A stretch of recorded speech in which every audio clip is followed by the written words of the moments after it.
Okay, all right, okay. Hey everyone, Anthony Fantano here, internet's busiest music nerd. I hope you are doing well, and it's time for our weekly track roundup, where I give some thoughts on a bunch of tracks that have dropped over the past week or so, whether I loved them, hated them, or felt somewhere in between. I'm talking about them here and linking them down below in the description box so you could check them out for yourself. That's all you gotta know.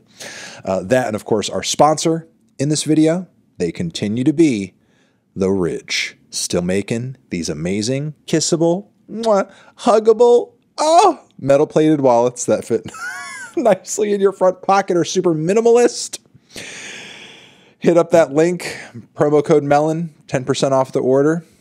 That's it. That's the deal. Also down there, our Turntable Lab link. We get kickback from it if you happen to buy some records, some turntable stuff, whatever it is over there, try the link out. Also our Patreon page, if you want to get some extra bonus monthly content while supporting us in the process. And our YouTube Shorts page, which is almost near 100K subs. Subscribe today. And yeah, cool, dope, amazing. Let's get into the tracks. Worst tracks. We have quite a few of those this week, maybe more than I would have liked, but still, we got to get through them. All right, we have this new one from Julian Casablancas' The Voids. It's kind of weird how suddenly after we get a great Strokes album, The Voids are now putting out complete slop. The metal transitions, the stiff beats, the vocals on this thing, nearly everything on this track could have been better and is weirdly goofy and clashing. I'm not into this new track at all. We have a new one from MGK over here. MGK has made his return to hip-hop here, although I'm not really sure how serious he is, because I think this single and music video is just an excuse for him to show off his silly hat collection. You know, he's just really into these silly hats, and I think he's just rapping as an excuse to show them to us. And you know, cool hats. I mean, you know, cool, fun, silly hats. I think he's having a good time wearing all these weird hats and stuff. All right, we also have a new one from Lucky No Bap. This is a boring vocal fry cut with an underwhelming beat and even more underwhelming rapping. Not feeling it at all. We have a new one over here as well from Gunna, Bread and Butter.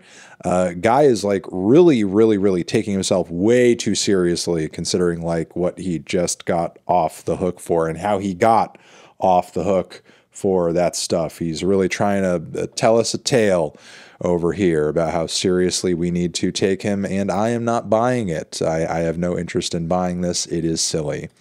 And wow, 5EO Foreign being basically the only guy in mainstream hip-hop right now dumb enough to have a Kanye feature, and it's one of the worst Kanye features ever on the song Concussion. The track is absolutely awful, weirdly disjointed, has some a cappella bits that don't quite work too, and yeah, it is an utter mess. I would recommend you not subject yourself to this. There you go.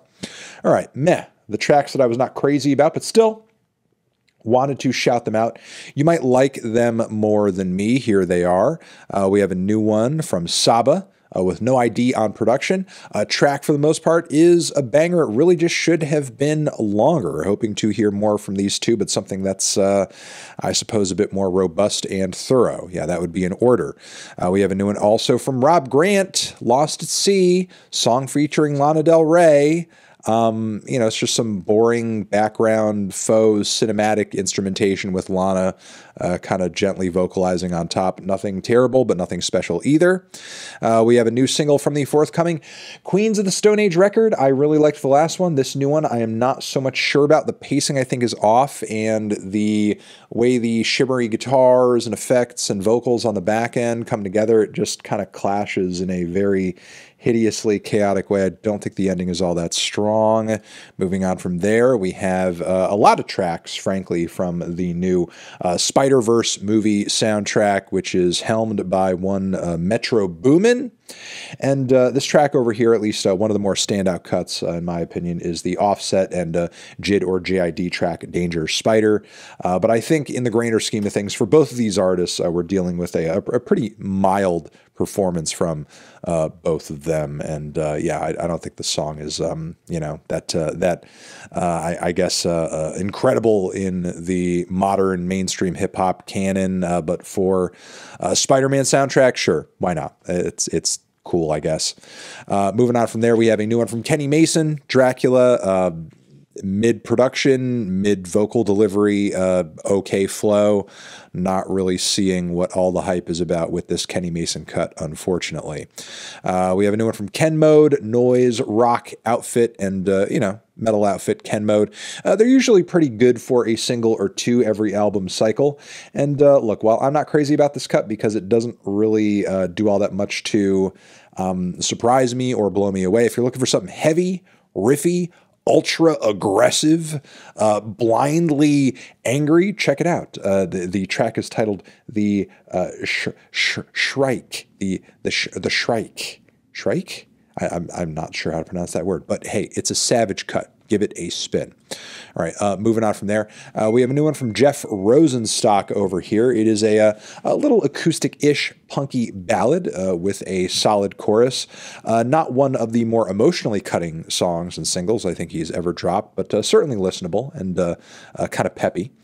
We have a new one over here from Gristmask, which is kind of a experimental and almost like free, open, somewhat noise jazz band that is Viagra Boys adjacent. Sebastian, you can actually catch him on vocals on this cut. Spiritual Dentist, where you're getting a lot of wild, out of control instrumentation and some absolutely insane ramblings from Sebastian as well.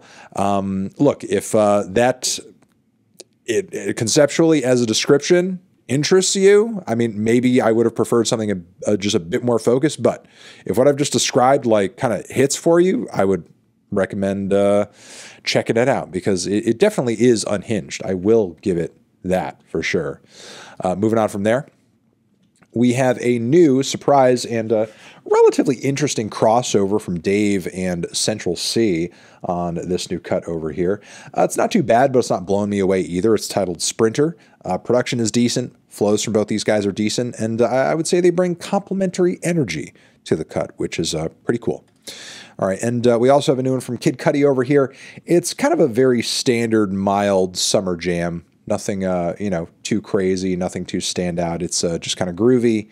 It's sunny. It's pretty feel good for a Cudi song. It's got a solid chorus, but, again, it's not digging too deep or anything like that. Porsche Topless is the title of the cut.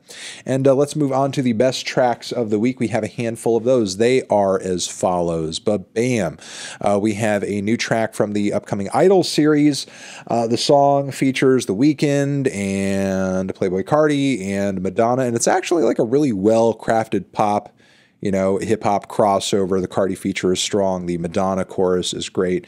Abel sounds fantastic on the cut, and the production is really sleek and groovy, too. This actually comes together a lot more well-crafted and entertaining than I would have thought. I thought this track would have, going into it, would have been just like all star power and a total mess. But it's actually, again, it's quite good. It's quite good. I actually kind of vouch for it. All right, moving on from there, we have a new one from Sematary with BLP Kosher.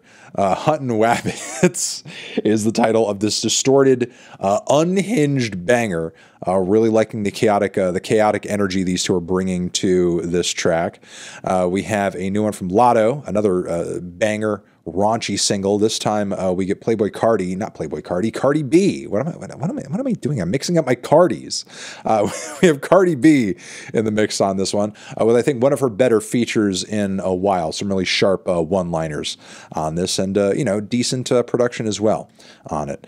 We have a new one from the metal outfit Horrendous. It's a bit progressive. It's a bit avant, a little black metal, and very chaotic, with some strong riffs and guitar leads that are quite colorful on this cut. Ontological Mysterium is the title of the song, and that's also the title of the band's upcoming full-length album that I am very excited for when it eventually drops. We have a new one from Dorian Electra, Sodom and Gomorrah. I think this is one of their strongest bangers ever, kind of kicking it back to, you know, the diva pop days of the 2000s with some very raunchy, very unhinged lyrics, and some solid banging production too.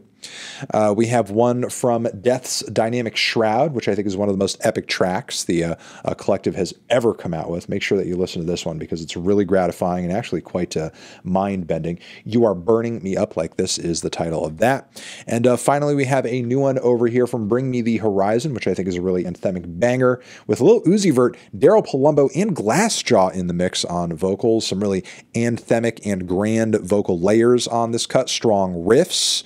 If you like your metal to have a very kind of passionate pop edge to it, I think you are going to mess with it. And that, ladies and gentlemen, has been our weekly track roundup. All the recommendations I want to throw your way, condensed into one video, loved and hated all those songs, depending on the track from this past week. And yeah, I will see you guys in the next video. Thank you for watching. Mwah. You're the best. Anthony Fantano, weekly tracks forever.